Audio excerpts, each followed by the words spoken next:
ഹരേ കൃഷ്ണ. എല്ലാവർക്കും രാധേ ജഗന്നാഥിലേക്ക് സ്വാഗതം.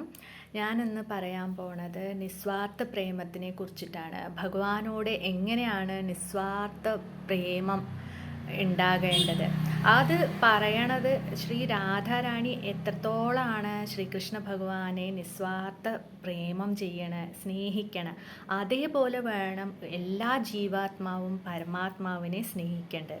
അല്ല, ജീവാത്മാവിനെ സ്നേഹിക്കണ കാര്യമല്ല ഭഗവാൻ പറയണം. എത്രത്തോളമാണ് ജീവാത്മാവ് പരമാത്മാവിനെ നിസ്വാർത്ഥ സ്നേഹം, നിസ്വാർത്ഥ പ്രേമം, നിസ്വാർത്ഥ ഭക്തി ചെയ്യണ ആ ജീവാത്മാവിനെയാണ് ഭഗവാന്റെ സ്വന്തമാക്കുക. അല്ലാതെ നമ്മൾ എന്തെങ്കിലും ആഗ്രഹിച്ചിട്ടോ അല്ലെങ്കിൽ ഇങ്ങനെ ചെയ്താൽ ഭഗവാൻ ഞങ്ങളോട് കരുണ കാട്ടും, അതുകൊണ്ട് ഞങ്ങളുടെ ഈ കാര്യങ്ങൾ നടക്കും. അത് ചിലപ്പോൾ ഭഗവാൻ നടത്തിത്തരും, നമ്മുടെ പ്രാരാബ്ധം പോലെ ഇരിക്കും. ചിലപ്പോൾ നടത്തിത്തരും, ചിലപ്പോൾ ശരിയല്ല തോന്നിയാൽ നടത്തിത്തരില്ല. പക്ഷെ അത് വിചാരിച്ചിട്ട് ചിലപ്പോൾ ചിലവർ ഭഗവാനോട് സ്നേഹം ഇല്ലാതെയാവും, ഭക്തി ഇല്ലാതെയാവും. ആ ഭക്തിയല്ല, ഭഗവാനെ സ്നേഹിക്കുക. ഭഗവാൻ നോക്കിയാലും തിരിഞ്ഞു നോക്കാതിരുന്നാലും ഞാൻ എൻ്റെ ഭഗവാനെ സ്നേഹിക്കൂ പറഞ്ഞിട്ട് എങ്ങനെയാണ് ജീവാത്മാവ് പരമാത്മാവിനെ സ്നേഹിക്കുക. അത് പറഞ്ഞാൽ പരമാത്മാവിൻ്റെ സന്തോഷത്തിൽ, ഭഗവാന്റെ സന്തോഷത്തിൽ സ്വന്തം സന്തോഷം കാണുക. അതാണ് ഭക്തി, നിസ്വാർത്ഥ ഭക്തി അല്ലെങ്കിൽ നിസ്വാർത്ഥ പ്രേമം. ഭക്തി പറഞ്ഞാൽ പ്രേമമാണ്, ഭഗവാനെ സ്നേഹിക്കുക. അത് നിസ്വാർത്ഥമായി സ്നേഹിക്കുക. ഭഗവാൻ ചിലപ്പോൾ ഞങ്ങളെ നോക്കിയാലും ഇല്ലെങ്കിലും എനിക്ക് ഭഗവാനെ ഇഷ്ടമാണ്, എനിക്ക് ഭഗവാനോട് സ്നേഹമാണ്. ഭഗവാൻ എന്താണ് സന്തോഷം തോന്നുന്നു വെച്ചാൽ അത് ചെയ്യുക. പക്ഷെ ഞാൻ ഭഗവാനെ വിടില്ല, എനിക്ക് ഭഗവാനെ വേണം, ഭഗവാൻ എൻ്റെയാണ്, ഞാൻ ഭഗവാന്റെ ആണ് എന്ന് പറഞ്ഞിട്ട് ഭഗവാന്റെ സന്തോഷത്തിൽ സന്തോഷം കാണുക. അതാണ് നിസ്വാർത്ഥ പ്രേമം, നിസ്വാർത്ഥ ഭക്തി. അപ്പോൾ അതിൻ്റെ ഒരു എക്സാമ്പിളാണ് ഇവിടെ രാധാറാണി ശ്രീകൃഷ്ണ ഭഗവാനോട് കാണിക്കുന്നത്. ഈ ശ്രീ രാധാചരിതാമൃതം ഈ ബുക്കിൽ നിന്നാണ് ഞാൻ ഈ കഥ പറഞ്ഞു തരുന്നത്. എഴുതിയത് ശ്രീ ഹരിശരൻ ജി മഹാരാജാണ്. അത് സിമ്പിൾ ലാംഗ്വേജ്, മലയാളം ലാംഗ്വേജിൽ അദ്ദേഹം ശ്രീ രാധാചരിതാമൃതം എഴുതിയിരിക്കുകയാണ്. ഹിന്ദി ലാംഗ്വേജിൽ.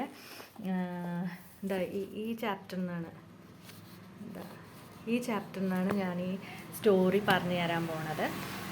അപ്പോൾ ഇതിൽ എന്താണെന്ന് വെച്ചാൽ ഒരു ഇതുണ്ട്, മോർക്കുട്ടി പറഞ്ഞിട്ടൊരു സ്ഥലമുണ്ട്, അല്ലെങ്കിൽ മോർക്കുഞ്ച് പറയും. ഒരു എന്താ പറയുക, മോർക്കുട്ടി അല്ലെങ്കിൽ മോർക്കുഞ്ച്. കുഞ്ച് പറഞ്ഞാൽ ഈ വള്ളികൾ കൊണ്ട് നിറഞ്ഞ കാട് ഫുൾ വള്ളി കൊണ്ട് ഊഞ്ഞാലുണ്ടാവും. എല്ലാ മരങ്ങളിലും വള്ളി ചുറ്റിയിട്ടുണ്ടാവും. അങ്ങനെ ഫുൾ ഫ്ലവേഴ്സൊക്കെ നിറഞ്ഞ് നമ്മൾ ഇമാജിൻ ചെയ്യുക എങ്ങനെ ഉണ്ടാവും എന്ന് മനസ്സിൽ വിചാരിക്കുക. അപ്പോൾ അങ്ങനെ ഒരു കാട്, ഒരു ഡെൻസ് ഫോറസ്റ്റ് അങ്ങനെയാണ്. അപ്പോൾ കാണാൻ നല്ല ഭംഗിയുണ്ട്, നല്ല ബ്യൂട്ടിഫുള്ളാണ്. അപ്പോൾ അതിന് മോർക്കുട്ടി എന്ന പേര് വന്നത് ആ ഒരു ഏരിയയിൽ, ആ ഒരു പോർഷനിൽ എപ്പോഴും മയിലുകൾ വന്നിട്ട് നൃത്തമാടും. നിറച്ച് മയിൽ കാണുന്ന പോർഷനാണ് ആ ഒരു ഏരിയ. അതാണ് മോർക്കുട്ടി എന്ന് പേര് വന്നത്.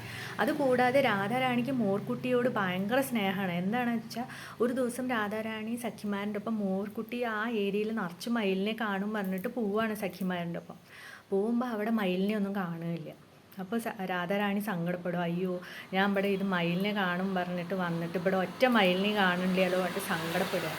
അപ്പോൾ അങ്ങനെ ഇരിക്കുമ്പോഴാണ് ശ്രീകൃഷ്ണ ഭഗവാൻ, രാധാറാണിയുടെ സങ്കടം ഭഗവാനെ കാണാനേ വയ്യ. ഭഗവാൻ എന്ത് ചെയ്ത് ഒരു മയിലായിട്ട് വരും, എന്നിട്ട് മയിലിൻ്റെ പോലെ നൃത്തം വയ്ക്കും. അങ്ങനെ രാധാറാണി സന്തോഷിക്കും ഭഗവാന്റെ നൃത്തമൊക്കെ കണ്ടിട്ട്, അങ്ങനെ ഹാപ്പിയാവും. അപ്പോൾ ആ ഒരു മോർക്കുട്ടിയോട് രാധാറാണിക്ക് വല്ലാത്ത സ്നേഹമാണ്, വല്ലാത്ത രാധാറാണിക്ക് ആ ഏരിയ അത് കാണുമ്പോൾ ഭഗവാനെ ഓർമ്മ വരും. ശ്രീകൃഷ്ണ ഭഗവാനെ അന്ന് ചെയ്ത കാര്യങ്ങളൊക്കെ ഓർത്തിരിക്കാൻ ആ മോർക്കുട്ടി എന്ന പോർഷൻ ഭയങ്കര ഇഷ്ടമാണ് രാധാറാണിക്ക്. ഓക്കെ, അപ്പോൾ അങ്ങനെ ഇരിക്കുമ്പോൾ കുറച്ച് ദിവസമായിട്ട് രാധാറാണി സഖിമാരനെ കൂട്ടിയിട്ട് ആ ഏരിയയിൽ പോകണില്ല. കൂട്ടിയിട്ടല്ല പോകണം, ഒറ്റയ്ക്കാണ് പോണത്. ശ്രീ രാധാറാണി മോർക്കുട്ടിയുടെ അവിടെ എത്തുമ്പോൾ പറയും, സഖിമാർ നിങ്ങളൊക്കെ പോകും, എനിക്ക് ഒറ്റയ്ക്ക് ഇവിടെ നിൽക്കണം. അങ്ങനെ പറഞ്ഞിട്ട് കുറേ ദിവസമായിട്ട് സഖിമാരനെ ഒപ്പം കൂട്ടണേ ഇല്ല രാധാറാണി. സഖിമാർ ഇതൊക്കെ ആലോചിച്ചിട്ട് ഭയങ്കര സങ്കടം, എന്താ ഈ രാധാറാണി ഞങ്ങളെ ഒപ്പം കൂട്ടാതെ അങ്ങോട്ട് പോണ്, അങ്ങനെ പറഞ്ഞിട്ട് വിഷമിച്ചിരിക്കണം. അപ്പം തന്നെ ശ്രീകൃഷ്ണ ഭഗവാനും അതേപോലെ തന്നെയാണ്, രാധാറാണി കുറേ ദിവസമായിട്ട് എന്നെ കാണാൻ വരുന്നില്ല, എന്നെ ഒപ്പം കൂട്ടണില്ല പറഞ്ഞിട്ട് സങ്കടപ്പെടുകയാണ്. എന്നിട്ട് ഈ സഖിമാരോട് സങ്കടം പറയുകയാണ്, എന്താ നിങ്ങളുടെ രാധാറാണി എന്നെ കാണാൻ വരാത്ത, കുറേ ദിവസമായല്ലോ ഞാൻ കണ്ടിട്ട്, എനിക്ക് വല്ലാത്ത വിഷമം തോന്നണു എന്നൊക്കെ പറയുകയാണ് ശ്രീകൃഷ്ണ ഭഗവാൻ. അപ്പം അങ്ങനെ ഇരിക്കുമ്പോൾ സഖിമാർ അതിനെക്കാട്ടിലും വിഷമത്തിലാണ്. ഒപ്പം നടക്കണം, എപ്പോഴും ഒപ്പം നിൽക്കുന്ന സഖിമാരിനെയും കൂടി രാധാറാണി ഒപ്പം ആ മോർക്കുട്ടിയിൽ കൊണ്ടുപോകണില്ല, കുറച്ച് ദിവസമായി. അപ്പോൾ അതാലോചിച്ചിട്ട് സഖിമാർ അതിനെക്കാട്ടിലും വിഷമത്തിൽ. അപ്പോൾ ഇങ്ങനെ ഇരിക്കുമ്പോൾ ഒരു ദിവസം രാധാറാണി പെട്ടെന്ന് ഇവരിനൊക്കെ വിളിക്കുകയാണ്. എന്നിട്ട് പറയുമ്പോൾ എൻ്റെ ഒപ്പം മോർക്കുട്ടിയിലേക്ക് വരാൻ പറയണം. ശ്രീകൃഷ്ണ ഭഗവാനെയും ക്ഷണിക്കുന്നുണ്ട് കേട്ടോ രാധാറാണി. അപ്പോൾ ശ്രീകൃഷ്ണ ഭഗവാന് ഭയങ്കര സന്തോഷമാണ്, എന്നെ രാധാറാണി എന്നെ വിളിച്ചിരിക്കണു പറഞ്ഞിട്ട് പോവാണ്. എങ്ങോട്ട്? മോർക്കുട്ടിയിലേക്ക്.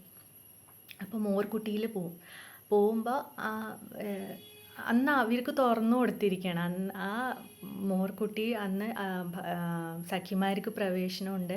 ശ്രീകൃഷ്ണ ഭഗവാനെയും ഒപ്പം കൂട്ടി രാധാറാണി നോക്കുമ്പോൾ എന്നും കാണുന്ന പോലെയല്ല, അത് എന്നത്തെക്കാട്ടിലും ഭംഗിയിൽ രാധാറാണി അതെടുത്ത് മാറ്റിയിരിക്കണം.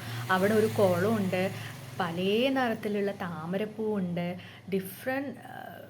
പല നിറങ്ങളുള്ള പൂവാണ്. പിന്നെ ആ ഏരിയയിൽ ചെല്ലുമ്പോൾ തന്നെ ഭയങ്കര ഒരു സുഗന്ധം, പൂക്കളുടെ സുഗന്ധം കൊണ്ട് നിറഞ്ഞിരിക്കണു. ഫുൾ പൂക്കൾ വിരിഞ്ഞിരിക്കണു.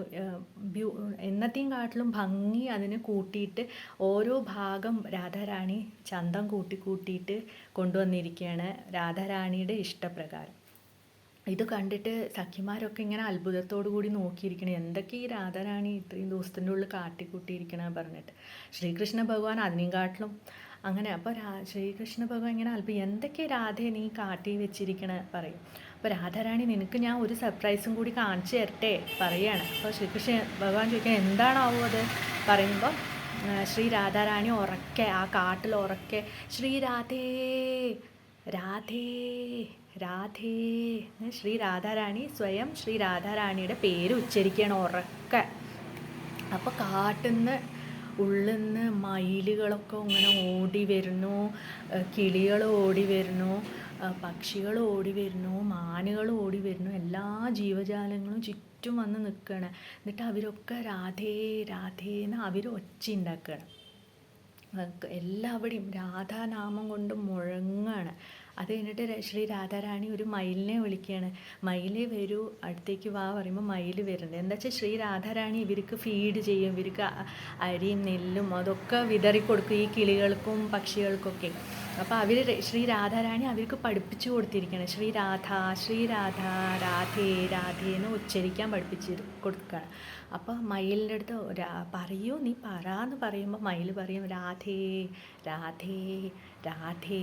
അതേപോലെ പറയും, തത്തമ്മേനെ വിളിച്ചിട്ട് പറയും തത്തമ്മേ നീ പറയും. അപ്പോൾ രാധേ രാധേ രാധേ ശ്രീകൃഷ്ണ ഭഗവാന് കാണിച്ചു കൊടുക്കണം. ശ്രീകൃഷ്ണ ഭഗവാന് രാധേന്ന് പേര് കേൾക്കുമ്പോൾ തന്നെ വേറെ ഏതൊരു ലോകത്ത് എത്തുകയാണ്, ഒരു ആനന്ദ ലോകത്ത് എത്തുകയാണ്. കണ്ണുകളിൽ നിന്ന് ആനന്ദ അശ്രുക്കൾ ഇങ്ങനെ വന്നുകൊണ്ടിരിക്കുകയാണ് ശ്രീകൃഷ്ണ ഭഗവാന്റെ കണ്ണിലൂടെ.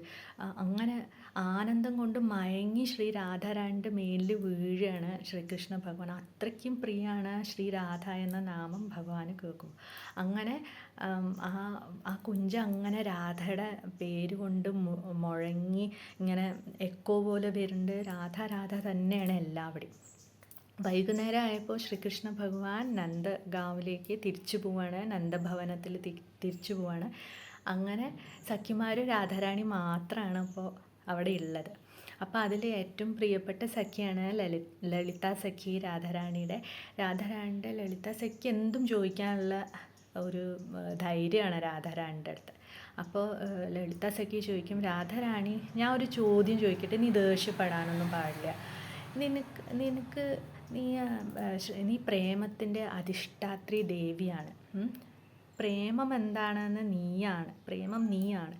എന്തുകൊണ്ടാണ് രാധാറാണി എന്തുകൊണ്ടാണ് ഭഗവാൻ കൃഷ്ണ കൃഷ്ണ എന്നല്ലേ കിളികളിനെ കൊണ്ടൊക്കെ ഉച്ചരിപ്പിക്കുന്നുണ്ട്, നിനക്ക് അതല്ലേ ശ്രീകൃഷ്ണനല്ലേ ഇഷ്ടം, പിന്നെ എന്തിനാ നിൻ്റെ പേര് തന്നെ ഉച്ചരിപ്പിച്ചത് രാധാരാധാന്ന്? എന്തുകൊണ്ടാണ് നീ കിളികളിനെയും പക്ഷികളിനെയും ഒക്കെ പറഞ്ഞ് പഠിപ്പിച്ചത്? കൃഷ്ണ കൃഷ്ണ എന്നല്ലേ വേണ്ടിയിരുന്നത്, എന്താണ് അങ്ങനെ ചെയ്തത്? നിൻ്റെ പേര് തന്നെ എന്തുകൊണ്ടാണ് പറഞ്ഞത്, പഠിപ്പിച്ചു കൊടുത്തത് പറയും. ശ്രീ രാധാറാണി പറയും, എന്തൊക്കെ നീ പറയണേ, അത് ഇത്ര വലിയ കാര്യമൊന്നുമല്ല, നിനക്കറിയോ ഇവിടെ വന്നപ്പോൾ രാധാ രാധ എന്ന് പറഞ്ഞപ്പോൾ ശ്രീകൃഷ്ണ ഭഗവാന് എന്തോ ഒരു സന്തോഷമാണ് തോന്നിയത്. കൃഷ്ണൻ ആനന്ദം കൊണ്ട് നിറയായിരുന്നു, വേറെ ഏതോ ഒരു ലോകത്തായിരുന്നു. കൃഷ്ണന് എൻ്റെ നാമല്ലേ കേൾക്കാൻ ഇഷ്ടം, എനിക്ക് ഇഷ്ടം കൃഷ്ണ കൃഷ്ണ കേൾക്കേണ്ടതാണ്, എനിക്ക് സുഖം കൃഷ്ണ കൃഷ്ണ കേൾക്കേണ്ടത് ആ ഒരു നാമത്തിലാണ്. പക്ഷേ എൻ്റെ കൃഷ്ണന് എൻ്റെ നാമം കേൾക്കുമ്പോഴാണ് ആനന്ദം തോന്നുന്നത്, അല്ലാതെ കൃഷ്ണ കൃഷ്ണ കേൾക്കുമ്പോഴല്ല ആനന്ദം തോന്നുന്നത്. അതുപോലെ രാധാറാണിക്ക് ശ്രീകൃഷ്ണ നാമമാണ് ഇഷ്ടം. ശ്രീകൃഷ്ണ ഭഗവാനെ വിളിക്കുമ്പോൾ കൃഷ്ണ കൃഷ്ണ എന്ന് ഈ കിളികളോട് പറയുമ്പോൾ ശ്രീകൃഷ്ണ ഭഗവാന് സന്തോഷമാവാമായിരിക്കും. പക്ഷേ ശ്രീകൃഷ്ണ ഭഗവാന് കൃഷ്ണൻ്റെ നാമത്തിനെക്കാട്ടിലും ഇഷ്ടം ശ്രീ രാധേ കേൾക്കണ നാമമാണ്, ശ്രീ രാധാനാമാണ് ശ്രീകൃഷ്ണ ഭഗവാന് ഏറ്റവും ഇഷ്ടമുള്ളത് സ്വന്തം നാമത്തിനെക്കാട്ടിലും. അപ്പോൾ അത് ശ്രീ രാധാറാണിക്ക് അറിയാം. ശ്രീ രാധാറാണിക്ക് ഇഷ്ടം കൃഷ്ണനാമമാണ്. പക്ഷേ രാധാറാണിക്ക് കൃഷ്ണൻ്റെ സന്തോഷത്തിനാണ് പ്രയോറിറ്റി കൊടുത്തിരിക്കുന്നത്. ഭഗവാന് എന്താണോ ഇഷ്ടം, ഭഗവാന് രാധാനാമമാണ് ഇഷ്ടം. അതുകൊണ്ടാണ് ഞാൻ എൻ്റെ നാമം തന്നെ കിളികളോട് പക്ഷികൾക്കൊക്കെ പഠിപ്പിച്ചു കൊടുത്തത്. അതുകൊണ്ട് എൻ്റെ സ്വാമി, എൻ്റെ പ്രിയതമനെ, അതുപോലെ എൻ്റെ ശ്രീകൃഷ്ണ ഭഗവാന് എന്തോരം സന്തോഷമാണ് തോന്നിയത്, ആനന്ദം കൊണ്ട് നിറഞ്ഞില്ലേ, അദ്ദേഹത്തിൻ്റെ സന്തോഷമാണ് എൻ്റെ സന്തോഷം. അങ്ങനെ പറഞ്ഞ് രാധാറാണി സന്തോഷിക്കുകയാണ്. സഖിമാരോട് പ്രേമത്തിനെക്കുറിച്ച് പറയാണ്. നിസ്വാർത്ഥ സ്നേഹം, അത് നിഷ്കാമ സ്നേഹം. അതുപോലെ അവരവൻ്റെ സന്തോഷത്തിനല്ല, അവരവർ ആരിനെ സ്നേഹിക്കണം, അതുകൊണ്ട് ഏത് പരമാത്മാവിനെയാണോ ജീവാത്മാവ് സ്നേഹിക്കണം, ആ പരമാത്മാവിൻ്റെ സന്തോഷമാണ് ഏറ്റവും വലുത്. അതാണ് ഈ കഥയിൽ ശ്രീ രാധാറാണി എല്ലാ ജീവാത്മാവിനോടും പറയണേ, ഞങ്ങളുടെ കണ്ണനെ ശ്രീകൃഷ്ണ ഭഗവാനെ എന്താ ഇഷ്ടം വെച്ചാൽ അതാണ് ചെയ്യേണ്ടത്, അല്ലാതെ നമ്മുടെ ഇഷ്ടമല്ല. അതാണ് ഭക്തി, അതാണ് സ്നേഹം. അതുകൊണ്ട് എല്ലാവർക്കും ഹരേ കൃഷ്ണ, രാധേ രാധേ. ഇനി പുതിയൊരു കഥയായിട്ട് ഇനിയും വരാം. ഹരേ കൃഷ്ണ, രാധേ രാധേ.